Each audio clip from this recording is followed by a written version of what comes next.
I'm back here again, strutting down the dank hallways I used to inhabit.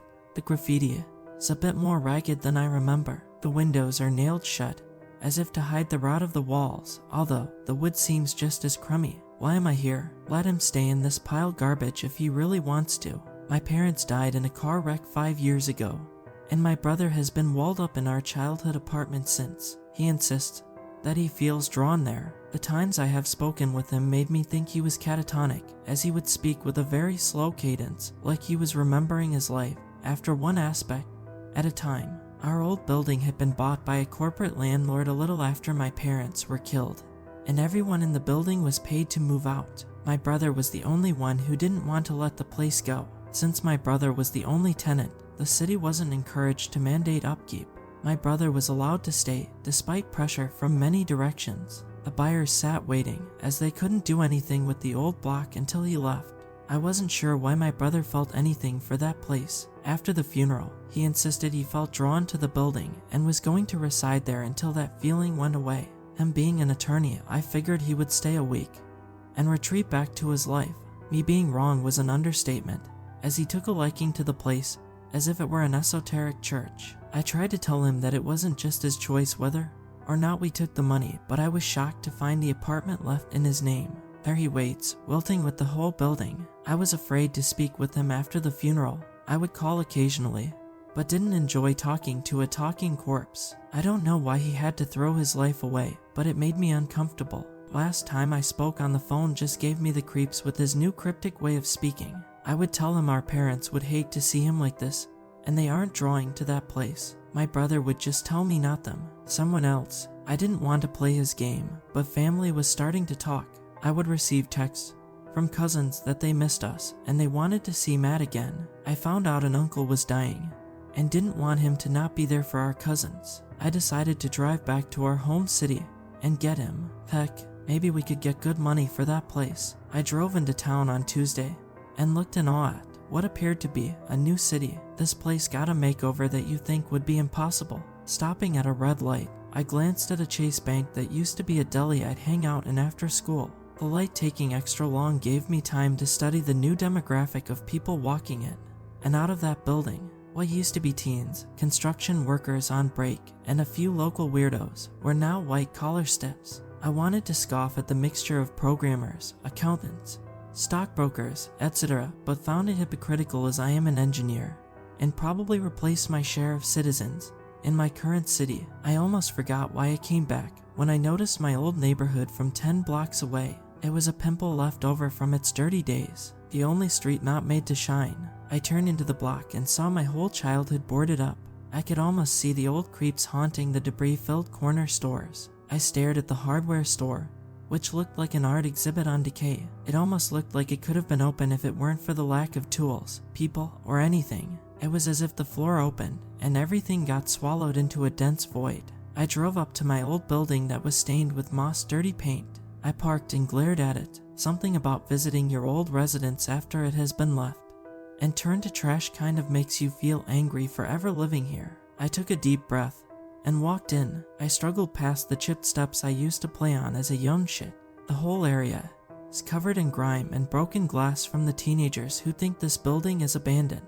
I dredged past the windows that used to face a garden, but now reveal the skeleton of the courtyard we used to cause mischief in. I focus on the metal slide I snapped my leg on when I was 7, and feel a sense of karma that its leg is more mangled than mine was. I see shards of the old clubhouse, where I wasted time fooling around with one of the neighbors. That trashy structure sat more broken than I was when I squandered my virginity that night 15 years ago. Finally, I stared at the tagging that wasted away through my whole childhood, which just rids up. It used to say Zeppelin, but the decay had wiped it, as well as the metal husk we called a playground, out. I continued my march. I stomped through the area my parents would maul each other before work every morning. They continued this sacrificial ritual right up until they were slaughtered. I pressed my fingers on the markings my father's keys would make as he leaned against the wall, and was shocked to find another mark right next to his, as if someone were trying to continue the tradition of traumatizing other children. I choked my way to the front door, which looked rustier than the festering playground outside. I stared at the numbers that looked as if Father Time had grown claws and tried to tear them out along with the paint. Other than that, the door didn't appear any more beat up than when I snuck back in as a teenager. I was about to knock, but figured I would just jam the door open. It felt stupid knocking on the door of a place that not only did I used to reside in, but didn't even want to go into. I yanked out my old key but was shocked when the door creaked open with a little nudge. I took one step in and felt the warm air wash over me. It was as if every smell from my youth rushed back to give me a taste of what I've been missing. Our dog Lucky, Dad's bad breath, and Mom's famous hamburger helper. I was a little impressed that our home looked almost identical to how I imagined it. The couch where we used to wrestle looked fixed. The front right leg had snapped after I slammed my brother on it during one of our romps. Come to think of it, a lot of furniture looked repaired. The counter no longer had a scratch on it from when Mom dropped our favorite popcorn bowl. Dad's recliner no longer had rip marks on its leather arms from his tense nights of watching football, and my school project was sitting on the coffee table, not broken. My eyes glided through the living room and kitchen trying to figure out why this place appeared different. It felt like I was watching an old show from my youth, as opposed to visiting my family apartment. I turned and saw the door to my Matt's room sitting at the end of the hallway. I strolled up the colorful path of our old rug to check on Matt. My hand touched the doorknob, and for the first time in years, I heard his voice in person. "Stop. Don't come in." "Why? You won't like it." Not wanting to scare Matt out of my life, I complied. "Hey man, let's go." "Why? You've been here for years. You're the only one left in the building. I'm still feeling drawn here. You've been drawn here for half a decade, and it's ruined your life. This isn't good for you." "What does it matter, Matt? You are, or used to be, an attorney. Now, you're sounding like an angsty teen." Matt got a little quiet after I said that. God damn it, I scared him back into his own head. I took a deep breath and sat on the floor. Matt didn't need tough love right now. Matt needed someone to understand him. To think our parents want you here. Not our parents. Someone else. Who, you know. Matt got very cryptic over the last 5 years and liked to insinuate there being some force. I figure he meant our parents, but he would correct me. "How long will you stay here?" "Not sure." I glanced at the doorknob glaring on my face as it invited me to open the door to see my brother for the first time in years. To be honest, I was sort of afraid to see Matt, as it felt like looking at some forbidden fact of my life that I didn't want to see. Although I don't think he wanted me to look at him anyways, I reached for the doorknob to tempt myself. "Don't. That's not pretty." I placed my hand down. "What can I do to get you out of here? You're the last one on the block." Silence caressed the air around me as I waited for an answer. I counted the cracks on the door, which seemed to be sprouting more with age. I considered leaving until I heard a noise emanate out of Matt's room. "Go upstairs, to that shed on the roof. There is a note I want to read." I would go myself, but I feel like I shouldn't. If it'll get you out of here, then I'll search that shed. Not wanting to stay in our old home much longer, I plucked up to action. I trudged back through the catacombs of my youth while trying not to look at the vermin that grew since most of the inhabitants of this building had vacated.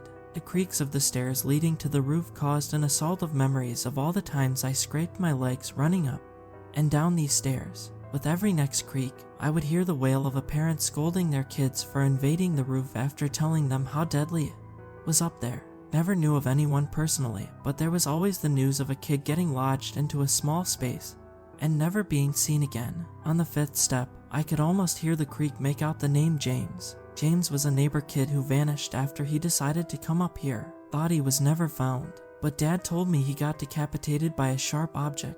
I get to the top and shove the door open and get a dose of that frigid roof air. I glared at that shed. The miracle on the roof. That's a miracle it was still there after the abuse of this building and crummy city air. I forced myself to go to the shed where every step gave me stress that I would describe as holding in a lie and a shit. The wind had a vendetta and got rougher with each step. The wind always had a rough edge up here that was hard for me to describe. Less of a wind and more of a banshee's shriek. It was the screams of all the kids who died in those myths who never existed. I tugged on the door, causing it to snap at my face. All I saw were shards of matter pointing at me as if I were on trial for murder. The only piece of matter that stood out was a plain patch of paper under one of the shards. I caught myself snatching the paper and sprinted to the stairs. I slammed the door to the building open and booked it down the tetanus-filled stairs. I ran into the door to our old place and shimmied in. As I took my second step to Matt's room, I glanced at the letter in my hand. It was in a pink envelope and was signed by both my mom and my dad. I felt an interest in reading it but stopped as it gave me a sense of sadness that I couldn't explain. It was as if I were exploring a room in an aunt's house I wasn't supposed to. I took a deep breath and sidled to Matt's door. I stood about to knock when I heard his voice. "Hey, did you get it?" "Ew, yeah. Hey, what is this? Slide it under, please." I pushed the paper under his door. I heard it glide to his foot, followed by light sobbing. "You okay?" I inquired. "Thank you. You were always helpful." "Matt, the note is from Dad to both of us. It says, stop. I don't need to hear it." Matt went silent as if he were TV that was quickly unplugged. "Are you ready to leave?" I got no answer. I figured I startled him with my lack of interest in our father's letter, but I figured it wouldn't really say anything. Nothing I cared to read. Anyways, I always wanted to keep moving forward with life and didn't feel like my dad could say anything that would give me any closure. "Matt, we can talk about it later." "Matt." I lightly touched the door and it began to creak open. Empty, no furniture, and no Matt. All I saw was rusted wood and a boarded up window. Surprisingly, I didn't see any dust in this room. All I saw was the note I slid under the door. It had just been a newspaper article about a closure in the neighborhood, some diner that I went to as a kid. I turned around and left the room. I walked out of our old apartment. The place didn't seem as well kept as I thought it was when I first walked in. Much more dust than I thought. There was a rusty pan in the kitchen we didn't watch. I walked out the door and made way downstairs to the exit. Leaving the building made me feel like an urban explorer just looking for kicks. I walked towards Fulton Street feeling a bit hungry. I went into one of the last remaining restaurants on the block. While waiting for my order, I dug through old messages I sent my brother and realized they were all just drafts. I hadn't sent a single one, nor did I respond to his message from a while ago. I had forgotten what the message said. I looked back and it just read, "Hey, can we talk? I'm really feeling this. My burger has come while I sit and decide if I want to call Matt